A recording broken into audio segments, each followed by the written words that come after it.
Hindi muna ako babalik ng 5 years sa Davao kasi gusto ko yumaman para maahon ko ang pamilya ko sa kahirapan. Ito ang isa sa mga huling salitang iniwan ni Rene Clert Baderbonia. Mga pangarap at pangakong hindi na niya matutupad matapos siyang maging isa sa 2 nasawing miyembro ng Ateneo Blue Eagles College Team. Isang simpleng team building activity sa Aurora ang biglang nauwi sa trahedya. Matapos tangayin ng malalakas na alon ang ilang players sa dagat. Sa loob lamang ng ilang minuto, nagbago ang lahat. Ngunit habang nagpapatuloy ang investigasyon, mas lalong dumadami ang tanong kung ano nga ba ang tunay na nangyari sa araw na iyon. Paano ang mga basketball players ay natagpuan sa dagat? Aksidente nga ba o may foul play?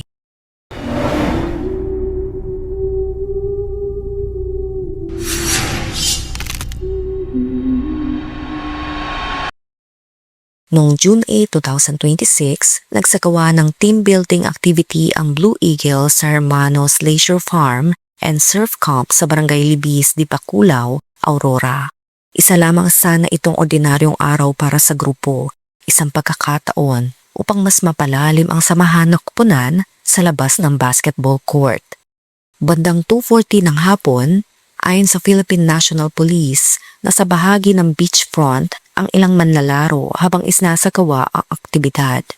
Sa una tila kontrolado at maayos ang lahat, ngunit habang nagpapatuloy ang exercise, unti-unting may nagbago sa sitwasyon. Ayon kay Aurora Police Provincial Director Colonel Pineda, naglalakad umano ang mga players sa mababaw na bahagi ng tubig.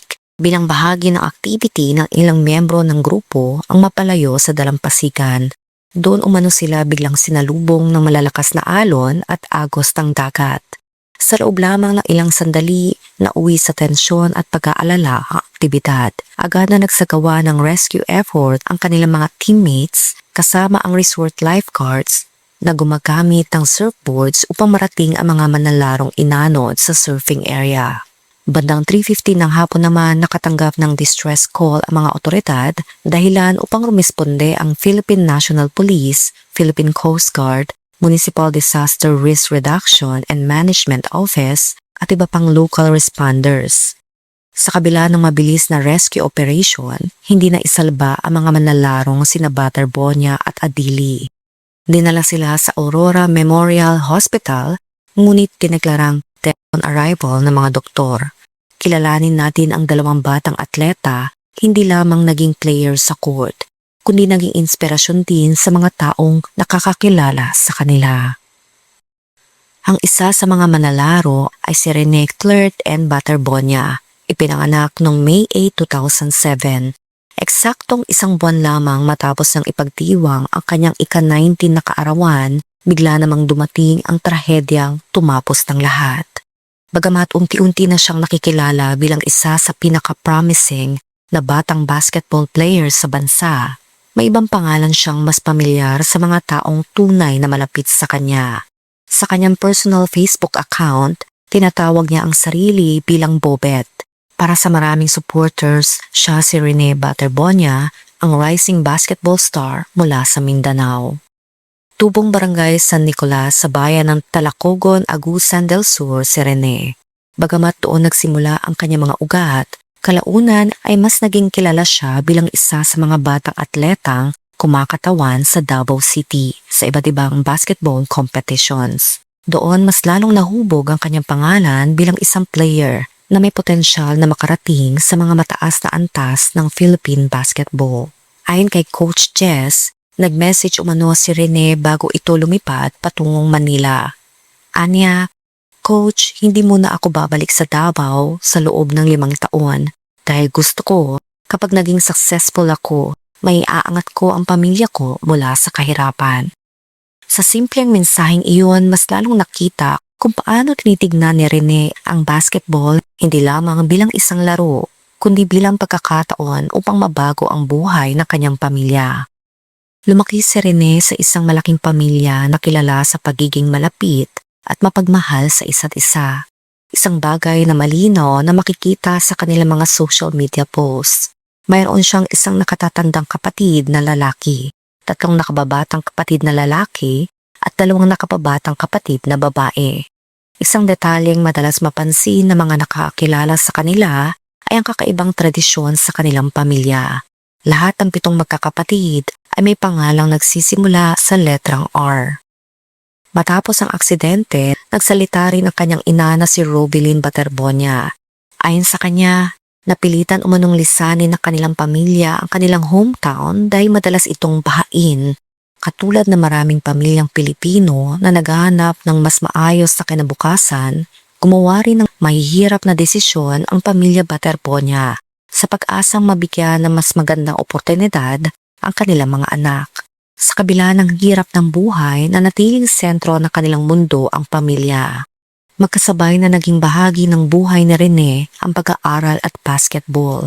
Ayon sa mga post na ibinahagi ng kanyang ina na si Robilyn, nagtapos si Rene sa Ateneo de Davao University Senior High School, kung saan ipinagsabay niya ang academics at ang mabigat na responsibilidad bilang isang student athlete.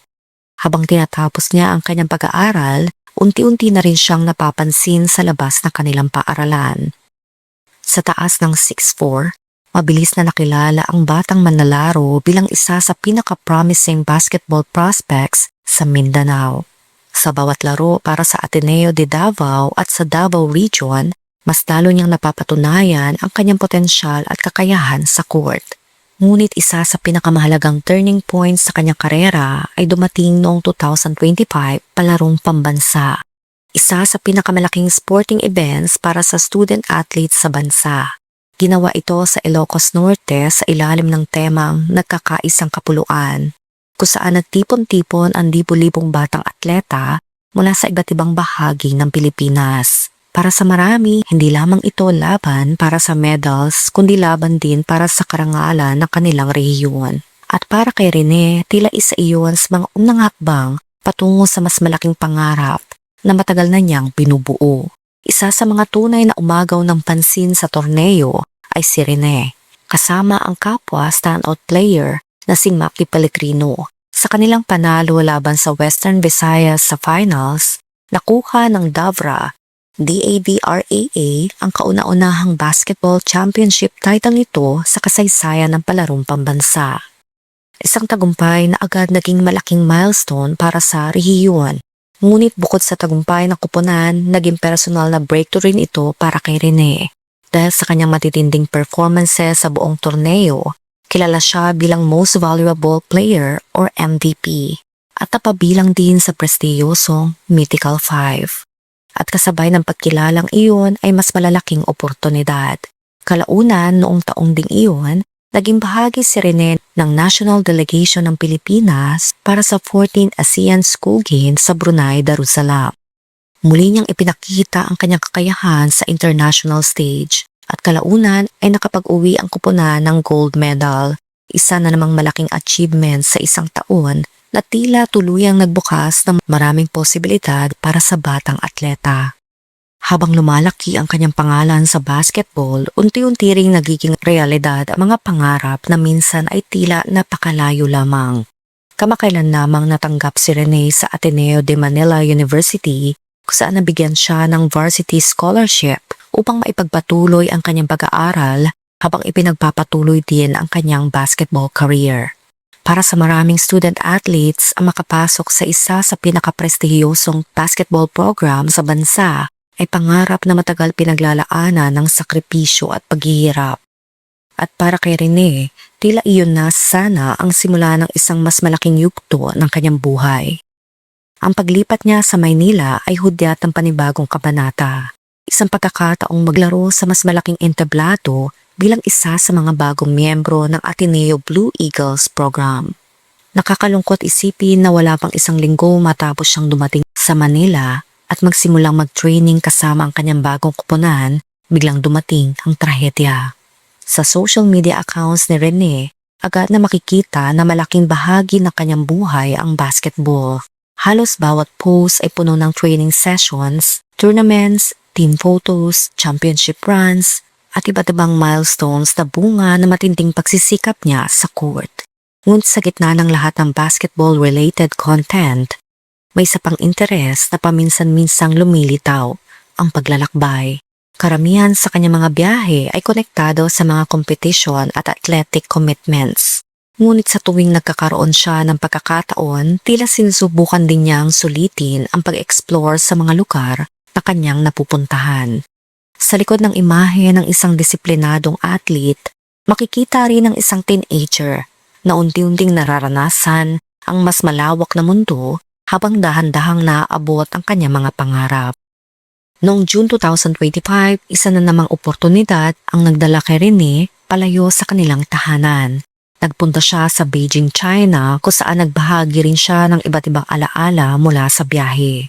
At habang dumarami ang kanyang nararating na lugar, tila mas lalo ring lumalawak ang mga posibilidad para sa kanyang kinabukasan. Samantala, ang isa pang nasawi sa trahedya ay si Divine Adili. Siya ay isang basketball player na nagmula sa Nigeria. Sa taas na 6'10", mabilis siyang naging isa sa mga pinakakapansin-pansing players sa Ateneo Blue Eagles lineup. Bago sumali sa Blue Eagles, naglaro muna si Divine para sa New Era Junior Hunters, kung saan naging bahagi siya ng back-to-back championships na kupunan sa National Athletic Association of Schools, Colleges and Universities o NAASCU noong 2023 at 2024. Noong 2023, kinilala rin siya bilang Most Valuable Player or MVP ng torneo. Isang patunay na kanyang malaking ambag at potensyal bilang dominanting big man sa court. Pagsapit ng 2025, marami na ang naniniwalang siya na ang susunod na magiging mahusay na center ng Ateneo habang tinutulungan niya makapagsimula ng malakas ang Blue Eagles sa UAAP Season 88. Bagamat pansamantalang nahinto ang kanyang momentum dahil sa matagal na back issues na naging dahilan upang hindi siya makalaro sa 3 games. Ngunit na makabalik siya sa lineup, agad niyang natulungan ang blue and white squad na makabangon mula sa kanilang 5-game slump. Matapos sa kanyang comeback game noong November 5, 2025, sinabi niya, "I always wanna give 100%. No excuses for me. As long as I'm able to go out there and run, just expect 100%. Sa 11 games na kanyang nilaro, nagtala si Divine ng averages na 8.4 points, 8.3 rebounds, at 1.1 assists. Mga numerong nagpapakita ng kanyang malaking presensya sa loob ng court. Ngunit sa likod ng kanyang matangkad at intimidating na imahe bilang atleta, marami ang nagsasabing isa siyang gentle giant. Sa isang interview noong November 2025, ibinahagi ni Divine ang isa sa kanyang simpleng comfort shows, ang SpongeBob SquarePants. Anya, "I love SpongeBob. It helps me relax when I feel tense."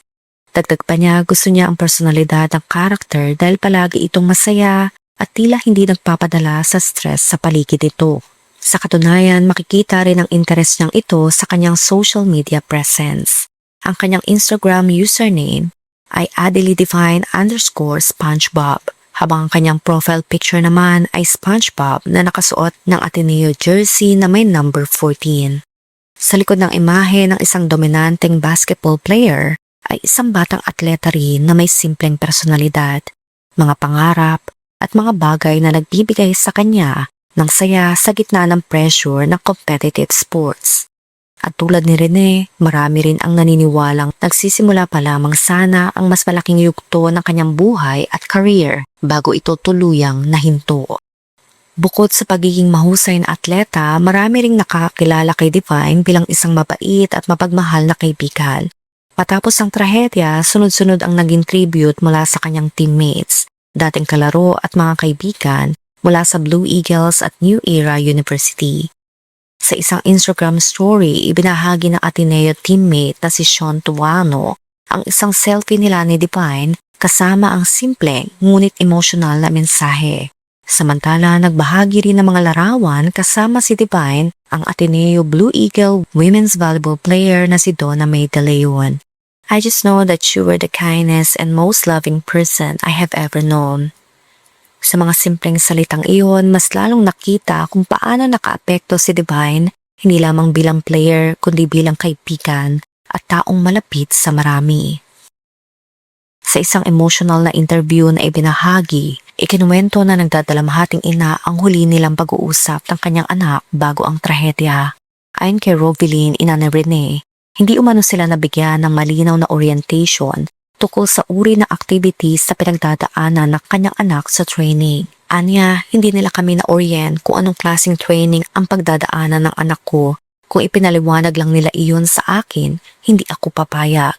Sa hiwalay na interview noong June 9, 2026, sinabi rin ng ina na sinabi umano sa kanya ng kanyang anak na hindi muna ito makagamit ang cellphone sa loob ng halos isang linggo dahil sa training activities sa baler. Ang akala ro niya ay ordinaryong training lamang iyon at hindi military training. Isa rin sa pinakamalaking tanong ng ina ay kung bakit nauwi sa activity sa dagat ang kanyang anak na isang basketball player. Patuloy ring nananawagan ang ina ng mas malalim na investigasyon habang naghahanap ng kasagutan tungkol sa mga pangyayari bago ang trahedya. Paulit-ulit niyang sinabi sa interview, gusto ko ng justice, gusto ko lang malaman bakit ganun, marami akong tanong na hindi pa nasasagot. Ibinahagi rin niya ang sakit ng pag-alam sa nangyari sa kanyang anak mula sa ibang tao habang desperado siyang naghihintay ng kumpirmasyon tungkol sa kalagayan nito. Sa isang bahagi ng interview, tuluyan siyang humagulgol habang inaalala ang mga pangarap na matagal nang pinagtrabahuhan ng kanyang anak. Anya, isang saglit lang ang pangarap ng aking anak, pinasam nila. Samantala, sinabi naman ng Embassy of Nigeria sa Manila na patuloy silang nakikipag-ugnayan sa pamilya ni Divine sa Ateneo de Manila University, sa law enforcement agencies at sa iba pang kaugnay na otoridad kaugnay sa nangyaring trahedya. Dagdag pa nila, humiling umano ang pamilya ni Divine na magsagawa umano ng autopsy bago tuluyang ma-finalize ang repatriation o pag-uwi ng kanyang mga labi pabalik ng Nigeria. Sa kabilang banda, sa isang official statement, sinabi ng DOJ na bubuo ng task force ang NBI upang magsagawa ng masusing komprehensibo at patas sa investigasyon. Ayon sa layunin umano ng investigasyon na matukoy kung may sapat na basehan upang magsampa ng anumang kaukulang kaso. Sa kabila nito, sinabi ng mga police investigators sa Aurora na sa ngayon ay wala pa rin silang nakikitang indikasyon ng foul play base sa mga affidavit ng mga taong unang nagbigay ng tulong sa dalawang atleta. Ayon kay Police Colonel Percival Pineda, base sa affidavit ng lifeguard ay wala namang napansin na pabigat sa paa, kamay o katawan ng player. Dagdag pa niya, ayon umano sa MDRRMO personnel mula Dipakulaw, wala rin silang nakitang anumang marka o sugat habang nagbibigay sila ng paunang lunas. Ngunit habang lumalabas ang mas maraming detalye, mas marami ring tanong ang unti-unting nabubuo. Ayon sa pulisya, isinagawa umano ng team ang kanilang activity humigit kumulang 300 meters mula sa beachfront. Kahit na nauna ng pinayuhan ng resort management na gawin lamang ito sa mas mababaw at mas ligtas na bahagi ng dagat sa harap mismo ng resort. Ayon sa lokal na balita, sinabi ng Aurora Police na nais umano ng basketball team na maiwan at hindi mapakialaman habang ginagawa nila ang kanilang activity. Samantala, kinumpirma ng Ateneo de Manila University ang pagpanaw ng dalawang batang atleta sa pamamagitan ng isang official statement na inilabas sa kanilang social media accounts. Inilarawan ng universidad ang insidente bilang isang napakalaking pagkawala para sa buong Ateneo community. Sinabi rin ng universidad na nagbibigay sila ng suporta sa mga pamilya ng dalawang atleta. Gayon din sa kanilang teammates at iba pang miyembro ng Ateneo community na naapektuhan ng trahedya.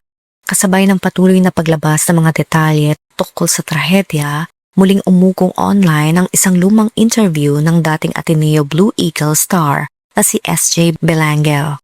Sa podcast interview na muling pinag-uusapan sa social media, naging bukas si SJ sa pagbabahagi tungkol sa matitinding bootcamp trainings na isinasagawa noon sa baler sa ilalim ng veteran coach na si Tab Baldwin. Kinamit niya ang salitang deadly o nakakasawi upang ilarawan ang training camps. Hindi umano sa literal na mapanganib na paraan, kundi bilang paglalarawan sa sobrang hirap at matinding physical at mental challenges na kailangan pagdaanan ng mga players. Ayon sa mga lumabas na ulat at online discussions, bahagi umano ng training ang mahahabang runs, beach drills, outdoor exercises at iba't ibang activities na layuning palakasin hindi lamang ang katawan kundi pati disiplina, resilience at teamwork ng mga atleta. Kasama rin sa mga usaping muling lumutang online ang umano'y limitadong communication ng mga players habang nasa training, kabilang ang pansamantalang pagkawala ng access sa kanilang mobile phones habang isinasagawa ang bootcamp activities. Gayunpaman, mahalagang tandaan na wala pang opisyal na pahayag mula sa mga otoridad na direktang nag-uugnay sa mga naunang bootcamp stories sa nangyaring trahedya kina Rene at Divine. Ngunit sa gitna ng lahat ng opisyal na pahayag at nagpapatuloy na investigasyon, wala ring masikita na saktan kesa sa pamilya ni Rene at Divine. Noong June 10, 2026, nagsimula ang burol ni Rene Claire Paterbonia sa Arlington Memorial Chapels and Crematory sa Quezon City. Samantala, kasalukuyan ng inaasikaso ang agarang repatriation o pag-uwi sa Nigeria ng mga labi ni Divine alinsunod sa kahilingan ng kanyang pamilya. Kasabay nito is nagawa rin ang candlelight vigil bilang pag-alala kina Rene at Divine. Kapag nawala ng asawa ang isang lalaki, siya ay tinatawag na widower. Kapag naman asawa ang nawala ng kabiyak, siya ay widow. Kapag nawala ng magulang ang isang bata, siya ay orphan. Pero ano nga ba ang tawag sa isang magulang na nawalan ng anak? Marahil dahil walang sapat na salita para ilarawan ang ganoong klase ng sakit. Isang sakit na hindi kayang masukat o maipaliwanag ng kahit anong salita. Dahil walang magulang ang dapat nakakaranas ng ganitong trahedya. At habang patuloy ang investigasyon, marami ang umaasang lalabas ang katotohanan. Hustisya para sa dalawang batang atletang hindi na kailanman makakauwi. Ikaw, anong masasabi mo sa kwento natin ngayon? Let me know sa comment section. Kung nakaabot ka sa video na ito ay maraming salamat. Huwag kalimutan mag-like, share, subscribe, and turn on the notification. Ingat ka palagi. Ciao!